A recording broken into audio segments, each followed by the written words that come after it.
damn near had a heart attack, and I didn't even go out in the snow yet. What the hell was that? I mean, the slop fest of all slop fests. Bro, Me. I was like, if the challenge was to keep the fan base not engaged, they were doing a really good job tonight, by the way. Both teams were playing. And you can tell how bad this was, CP, by how the Bulls had like 20 some odd seconds to go, and they're like, we're not going to foul, man. Just run out the clock. We got to go. Let's go home, man. Let's go. We're looking for a lottery pick. You guys are trying to go somewhere. Yeah. I don't care. Yeah, well, fortunately for the Knicks, they played a Chicago Bulls team that has had like the third most turnovers in the league over the last 5 games. The night before that, both teams coming on the second half of back-to-back. The night before that, the Bulls turned the ball over 20-some-odd times, and so you kind of saw that result out there on the court. But for the Knicks, no better. And some of those turnovers, and I thought lazy defense on the three-point side, and, just overall just disconnected on the second night of a back-to-back. Hey, as Mike Breen said on the telecast, that's a Colin Sexton special. Slot ball it up. And before you know it, the Buzdillis three-pointer, I believe, put the Knicks down 95-94. 95-94. And, look, I thought, Huck tries, but, what he doesn't have in effort, it's the skill. He's got the effort, but the skill and the rebounding is where, Mitchell Robinson was sorely missed in this game, with Mitch being out on the second night of a back-to-back. So, no, not to put everything on Huck, but I thought things kind of got helter-skelter when they sat Towns to give him a breather in between that 5-minute to 3-minute mark in the fourth quarter. So things kind of got a little helter-skelter there. But yeah, got the job done, man. 105-99. Got the job. Yeah, man. Shout out to Karl-Anthony Towns, man. Another aggressive night. Yeah. Holding it down for the New York Knicks because nobody else. You can give it to Landry Shamet too. Landry came out. Landry's good tonight. Yeah, but outside of Landry and Cat tonight, good Lord, man. Who takes time, so. Who said they didn't want to show up tonight? Because it seems like most of the New York Knicks didn't want to show up tonight. But look, Towns continuing what he did against the Houston Rockets, just playing aggressive, getting downhill, being decisive. Between both these games, I actually thought he's been very good defensively. I think that's been a low-key aspect of his game that hasn't really been talked about since last night. And going into tonight, did a good job against Alperen Sengun last night. Tonight, very active hands, causing 3 steals, right? So he's been active. And look, CP, he even let a fast break. And it was good to a corner 3. Look at that. He can make the right read, not be Tragic Johnson, as you would say. Yeah.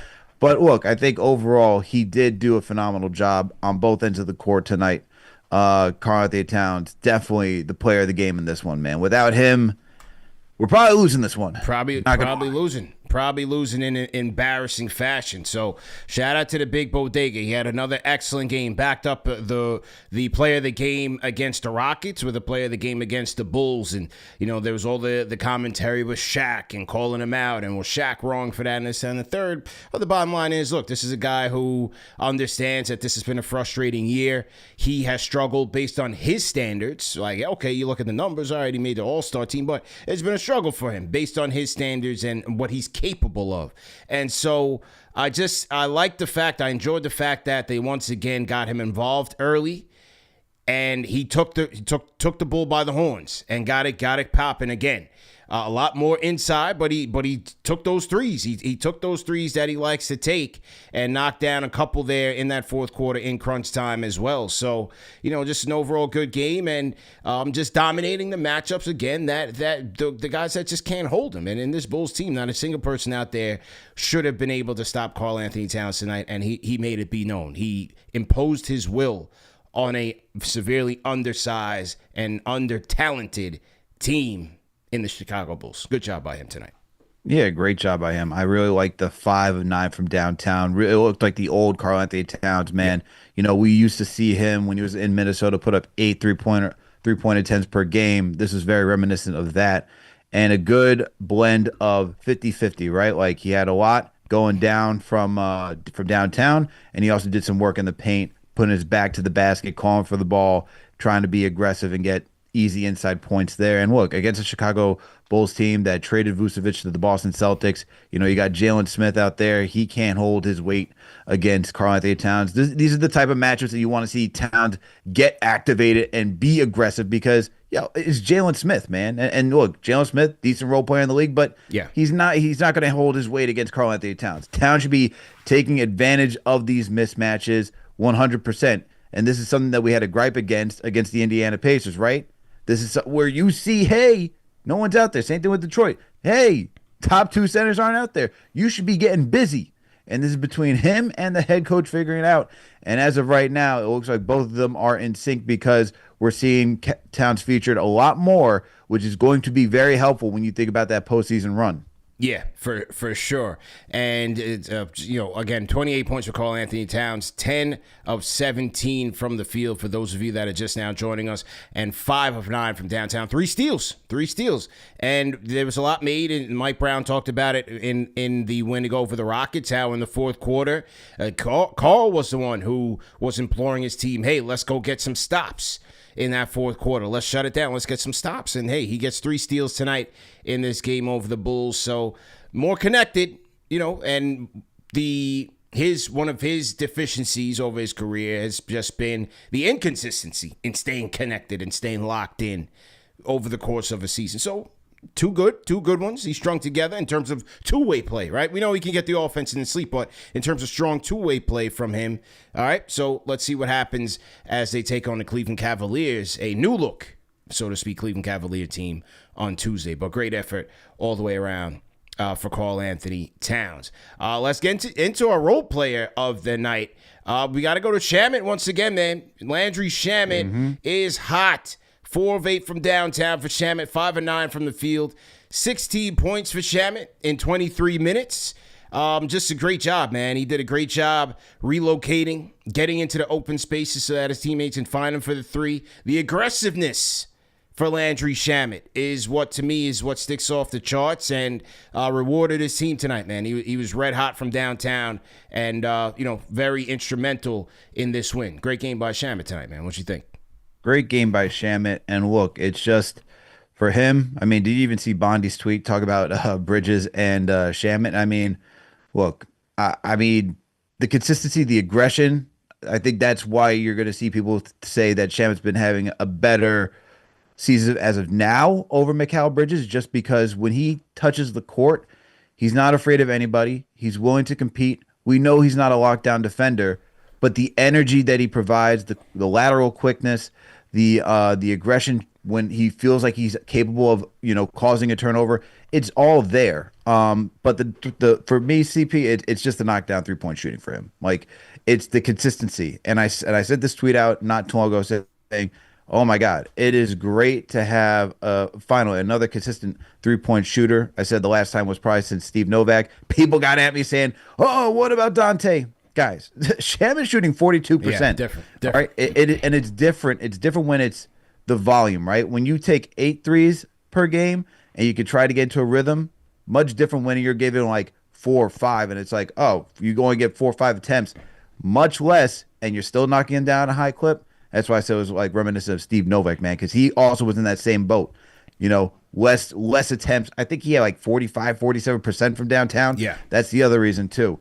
And that was like during that Jeremy Lin run when he was shooting like that. But nevertheless, for Shamet to get out there and be a true 3-and-D guy and still give you even a little bit something off the dribble, not to say he's going to tween and attack, but very decisive, will get downhill and is not afraid of doing that either. Look, you got to give credit to Shamet, man, and he's been so instrumental, especially with the absence of Deuce. You just added Jose Alvarado, so you're looking for some sort of consistency from that 2-3 spot, and he's giving you that right now. And look, he closed out a game last night. Mike Brown is certainly trusting him to close out games too in lieu of Mikal Bridges, so that should just talk about how important he is to this team, how consistent he has been for this team. Shamet has been on a hell of a roll right now, man. And to do this again while coming back from another injury, let's go. Let's get to the key stats of the night and run through these stats in a wild, wild game. An absolute back-to-back slop fest, if you will. Well, let's get to it, man. Knicks shoot 45% from the field to 40% for the Chicago Bulls. I mean, this was kind of even Stevens, man. 36% for downtown for the Knicks, 35% for the Bulls. Here we go for the Knicks. We got the free throw special. Knicks shoot 67% from the charity stripe. Both teams getting 21 attempts. Knicks shoot 67%, 71% for the Bulls. I mean, you couldn't have asked for a game that was more even. 50-50 on the rebounding battle. Knicks win the assist battle 27-24. The turnovers. Now, the Knicks turned it over the last 13, but they gave up 21 points off of that. And the Bulls, even though they had more turnovers, 17, they only gave up 12 points off of those turnovers. Fast break battle went to the Bulls 16-14. Points in the paint, 32 apiece. 17 fouls apiece. Largest lead of the night, 13 for the Knicks, 8 for the Bulls. And Knicks led this one 60% of the time. Crazy, right? Crazy. That's crazy. Yeah. For this one, man, looking at the key stats of the night. Let's see. What's the big takeaway for this one? What is the big takeaway? I mean, good job rebounding, but I mean, it was ugly shooting. So there was going to be rebounds to have for everybody. If I had to choose something, I guess it's the assists. I thought that I'll say this. Even though they got 27 assists tonight, it could have been more, obviously, if they shot better. I did like that the ball movement stayed the same as we've been seeing for the majority of the season. You know, guys were working off ball, guys were cutting to the hoop, cutting baseline, cutting down the middle of the court. Guys were just sharing the rock freely. I did like that aspect of tonight's game, and the fact that they still got 27 assists for how, it was okay shooting performance by the Knicks. It could have been better. But I'll say that the 27 assists stood out tonight just based on sticking to Mike Brown's principles tonight. Good job by them, man, and continue to move the rock and move without the rock. Okay. I will go with...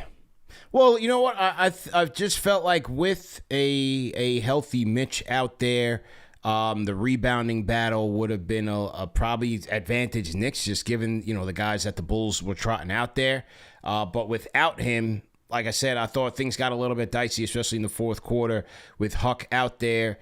Where the Knicks couldn't secure the second chance opportunities that Mitch usually gets you, and also on the defensive side, so it got a little bit dicey. They weren't even sure-handed. They weren't really sure-handed. Not to say that Mitch solves that, because he's certainly not leading the bunch there. But in terms of getting the boards, obviously he would have been a lot more solid. I mean, you're looking at potential double digits rebounders. So I thought that is part of what kept the Bulls in this game, and made this one a little bit closer than it should have been for the Knicks. So I'll go with the rebounds. But yeah, as we looked at each of these stats, man, a very, very tightly contested game, and it was representative in the stats across the stat sheet tonight. So very, very interesting one. But we'll take the win and move on to Cleveland, the dump.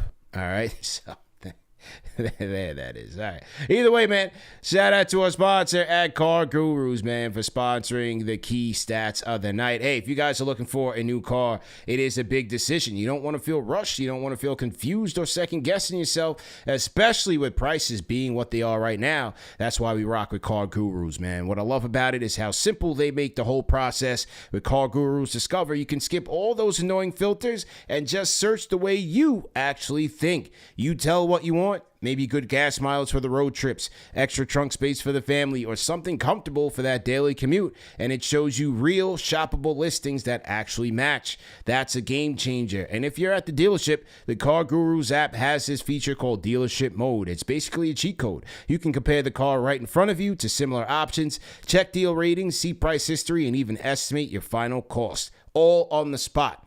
That's confidence right there. With over 4 million listings, Car Gurus has one of the biggest selections out there, so you know you're seeing real options and real deals. No wonder it's the #1 most visited car shopping site. So whether you're buying or selling, don't guess. Make your big deal the best deal. Go to cargurus.com. That's CARGURUS.com. Shout out to our guys at Car Gurus for sponsoring tonight's show. Key stat of the night for me, though, is 31-1 going into the fourth quarter when we have the lead. So I like that. Okay. You know, that was a big continuation of what we do. I will say, though, with Mike Brown, I don't understand why not mixing up Huck Porty and then putting Anunoby in the 5 position and let him play against the center and let Mo come in and play a wing position just to mix it up a little bit. We were a little small tonight, which caused us some issues in that in the mid-4th quarter. Other than that, you know, great win. Well, good win. Sloppy, terrible win, if you want to be honest. But on the overall, it's a win is a win is a win. So, yeah, love to see it. But I would like to see a little bit more of Mo. I think he's earned the right to play some more minutes. He scores better than Sohan. I like that Sohan needs to get into the mix, but why not play Mo 3D a little bit more? Yeah, no, I hear you, man. Like I said, I think this is just more of the Sohan evaluation. I think it'll all even out and balance out over time. But Brown just wants to see what's going on here. You know, he just wants to see, man. No, I get that, and I understand. We brought him in, he was off waivers, and you know he does need to get some burns just so he can get used to what our rotations are. But I think Brown also has an obligation to the team in terms of developing our young players, and I think Mo is one of those players that really can be developed. Yeah, I'm looking forward to it, man. He's been looking good, even in the short minutes in the Rockets game. Like Mo's gonna be all right. He sure is, and you know he spaces the floor very well. He plays defense well. He sees the opportunity to pass the ball. You've seen him have a few slick assists there. So I get Mike Brown in terms of wanting to play Sohan, but dude, it's gotten close in the last 2 games with his rotations, especially in that 2nd and 3rd quarter yesterday, and then tonight in the 4th. You know, I mean, I know he's trying to tighten it up to win games, but winning games also includes, playing players that should be on the floor, not just to, give them the opportunity to play. Yeah, but it's a tough business, man. You know, you're trying to integrate a guy in the middle of the season, in the middle of a dogfight. He's got to get adjusted to the system. They got to get adjusted to him, chemistry and all of that. And meanwhile, they're all trying to figure out the Brown system. So, it's tricky. I'll tell you, I liked how Jose was running the offense with the second unit and getting Cat involved. Jose looks a little bit more comfortable as the games go, kind of running the show there. I liked how he looked tonight. I liked how Jose played tonight. Well, I think Jose's really good on the pick and roll. You know, that's the one thing that you have to give him. He doesn't go off screen, which is really nice. He plays the screen, which gives the opportunity to the center and whomever's coming off on the screen. So I like that about him. He's also very aggressive on defense, which gives us the opportunity to win games in very tight situations. I'm not opposed to playing Alvarado. He threw Huck to Gotham Lob. Gotham Lob. He did. That was the one good play that Huck made tonight was a lob from Alvarado. But I mean, Huck looks lost. I gotta say, you made the point. He's just what he gives up in effort. What he has in effort gives up in skill. Man, he just doesn't look the part. Yeah. He's just got to get some work done, man.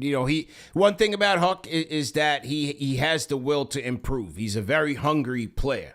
And so that could help him down the road. And we got to give him time. He's still very young as well. So, yeah, you never know. They still have, he's got 4 more shots at this. I think they got 4 more back-to-backs left. So you're going to be seeing some more of him. They definitely have 4 more back-to-backs. I think that's going to be a big part of the back end of our season, which is interesting. They love to kill us on back-to-backs in the NBA. Yeah, it's tough, man. You see the result. This is an absolute slop fest by both teams. And it was funny coming into this game.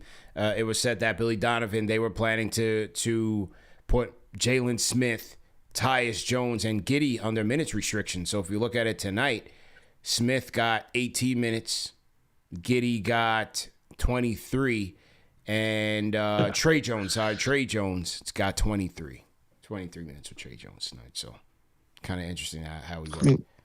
Yeah.